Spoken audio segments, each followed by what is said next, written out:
Hello everyone, इस video में मैं बात कर रहा हूँ 7 mistakes what you need to avoid when you are targeting NABARD grade ए।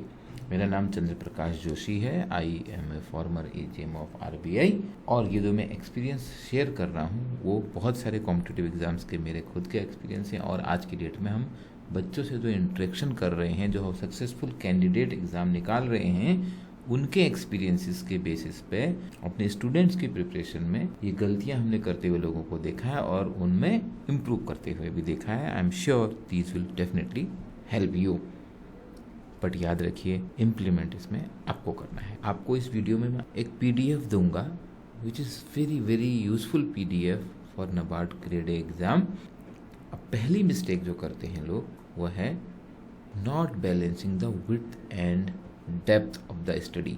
एक और आपको सारा सिलेबस कवर करना है लेकिन उसमें डेप्थ भी रखनी है। अब जो डेप्थ है ना वो हर जगह बराबर नहीं रखनी है। किसी किसी पोर्शन में ज़्यादा होएगी सिलेबस के, किसी किसी पोर्शन में कम होएगी। अगर आप सारे सिलेबस को बाइबल और गीता समझ लोगे तो बहुत मुश्किल हो जाएगा, क्योंकि क्लियरली लिखा है, देखिए नोटिफिकेशन में, the syllabus for all subjective indicative not exhaustive.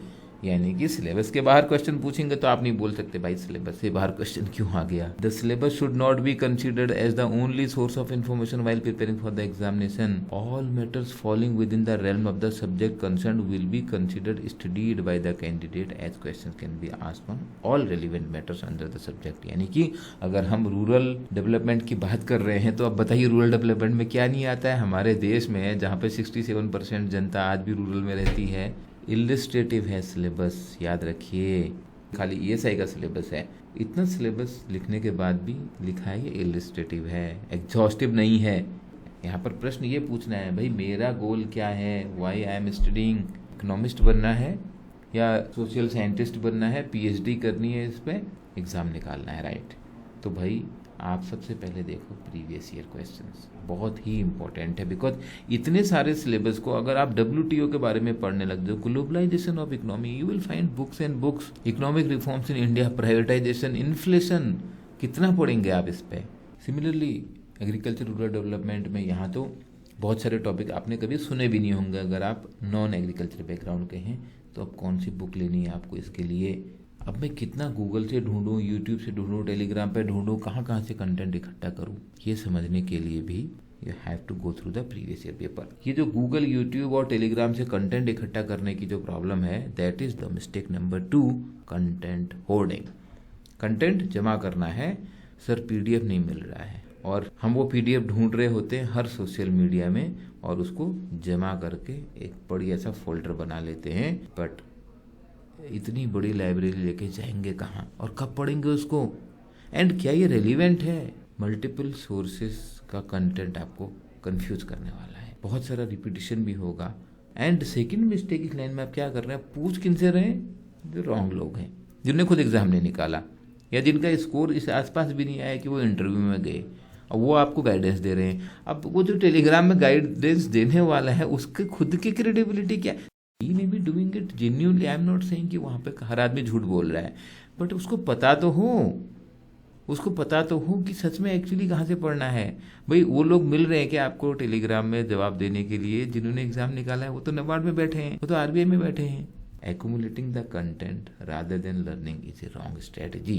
Mistake number 3 है not preparing for the descriptive exam.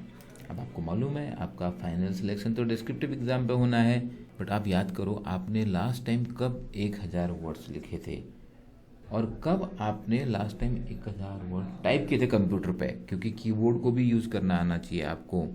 इस वीडियो को देखने के बाद आप एक बार कोशिश करके लिखो।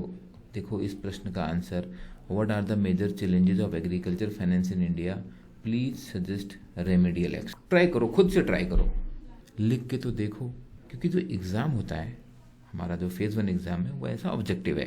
तो ऑब्जेक्टिव में आपको ये चीज़ भी ध्यान रखनी है कि आपकी जो मेरिट बनती है वहाँ पे बनती है GA, economic and social issues and ARD. ESI में भी फोकस जो है रूरल इंडिया पे। हाँ, आप इन्फ्लेशन के ज़्यादा डेप्थ में मत जाना, रूरल के डेटा पे ज़्यादा ध्यान देना है यहाँ पे, ठीक है। तो ये 3 टॉपिक को आपको ज़्यादा अच्छे से करना है।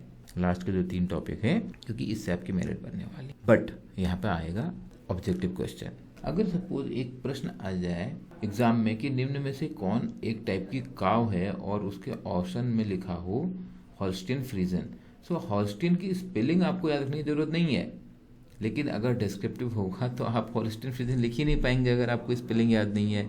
डिस्क्रिप्टिव इसलिए डिफरेंट होता है और ये आपका डिसिसिव है, क्योंकि आपका सिलेक्शन तो जो आप डिस्क्रिप्टिव पेपर है फेज 2 इसके बेसिस पे होना है। प्रैक्टिस राइटिंग आप पहले लिखो और टाइपिंग की भी प्रैक्टिस करो, और जो आप लिख रहे हो उसको किसी से इवेल्युएट कराओ। जस्ट लिखना इज नॉट एनफ। 300 शब्दों में गागर में सागर कैसे भरना है ये आसान नहीं है। बहुत ज़्यादा नॉलेज होती है ना तो बहुत ज़्यादा कन्फ्यूजन होता है लिखने में, क्या लिखें और क्या छोड़ें, किस तरीके से उसको प्रेजेंट करें कि मेरा आंसर इफेक्टिव हो। 4th मिस्टेक जो लोग कर रहे हैं, studying current affairs in the last few days. उन्हें लगता है लास्ट के 3-4 महीने की करंट अफेयर्स पढ़ूंगा हो जाएगा। It's mistake. आप याद कर पाओगे क्या? डेट्स क्या है, नेम क्या है, प्लेसेस क्या हैं, क्या फिगर्स हैं, बहुत सारे अवार्ड हैं, बहुत सारी स्पोर्ट इवेंट हो रही है, कैसे याद करोगे? ARD और ESI के लिए भी आपको लेटेस्ट डेवलपमेंट पता होना चाहिए। आपको जो डेली BPDA है वो पढ़नी चाहिए। उसके अलावा हम आपको वीकली समरी दे रहे हैं, फिर आपको मंथली समरी दे रहे हैं BPDA में। आपको उसके अलावा भी कवर करना है। कुरुक्षेत्र में 1 दिन की समरी दे रहे हैं, योजना, economic survey, budget, India year book. तो ऐसी जो इम्पोर्टेंट चीज़ें हैं वो सारी आती हैं करंट अफेयर्स में। जैसा बोला, इतना एग्जॉस्टिव सिलेबस हो सकता है करंट अफेयर्स का कि जिसका कोई एंड ही नहीं है। कैसे एग्जाम में आप स्कोर करोगे? अब मैं आपको यहाँ पर वो बता रहा हूँ कि NABARD 2022 के लिए क्या आपको एक अच्छा PDF डाउनलोड दे रहा हूँ, और ये कंटेंट नहीं है, ये आप डाउनलोड कर लो। तैयारी के लिए बुकलेट मिल रही है आपको, लिंक दिया है वीडियो में डिस्क्रिप्शन में नीचे। इस बुकलेट को आप डाउनलोड करोगे तो किस तरीके से आप हर टॉपिक को कवर कर सकते हो 22 पेज की बुकलेट में पूरी डिटेल आपको मिलेंगी। लेकिन डाउनलोड करके जमा मत कर लेना, आप काम करना है इस पे। अब 5वीं मिस्टेक पे आता हूँ जो बार बार स्टूडेंट कर रहे हैं, केवल बुक पर तैयारी करें। सिलेबस तो बहुत बड़ा है। एक लेटेस्ट किताब भी जो है वो करीब 1 साल पुरानी होती है, क्योंकि जब वो उसका ऑथर उसको अपडेट करता है, फिर एडिटिंग टीम होती है, फिर वो प्रिंट में जाती है, प्रिंट के बाद वो मार्केट में बिकने आती है। मिनिमम साल लग जाता है और मैक्सिमम बुक आपको 2, 4, 5 साल पुरानी मिलेंगी मार्केट में। बुक में टाइम वेस्ट मत करो। There is no single book that covers the entire syllabus. कुछ आपको मैं रिसोर्सेज बता रहा हूँ, resources for ARD and ESI। Static portion के लिए एक लाइन पढ़ नहीं रहा हूँ, आप चाहे तो पॉज करके देख लीजिए। डायनेमिक पोर्शन के लिए, और आप इस तरीके से तैयारी कर सकते हैं ARD में, ESI में स्टैटिक पोर्शन और डायनेमिक पोर्शन के लिए। ARD का सिलेबस हम पहले डिस्कस कर चुके हैं, और इसी तरीके के आपको जो सोर्सेज हैं कॉन्सेप्चुअल अंडरस्टैंडिंग के लिए आपको मैं कुछ बुक यहाँ पर सजेस्ट कर रहा हूँ। PIB अपडेट हैं, कुरुक्षेत्र है, गवर्नमेंट की जो टीम्स हैं, न्यूज़पेपर्स हैं, वो आपको देखना है, और मैगजीन्स वगैरह आपको आराम से मिल जाएंगी। NABARD की वेबसाइट से भी कुछ चीज़ें आपको देखनी होंगी। करंट अफेयर्स में आपको ARD और ESI से रिलेटेड हर चीज़ पता होनी चाहिए। रूरल डेवलपमेंट ARD के लिए आपको स्टैटिक पार्ट, कॉन्सेप्चुअल पार्ट और करंट अफेयर्स दोनों कवर करना है। मैंने जैसे आपको बोला, वीडियो पॉज करके आप इन लिंक को अच्छे से समझ सकते हैं।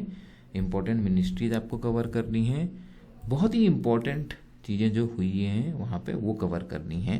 पूरी वेबसाइट नहीं पढ़ सकते कि एक मिनिस्ट्री की।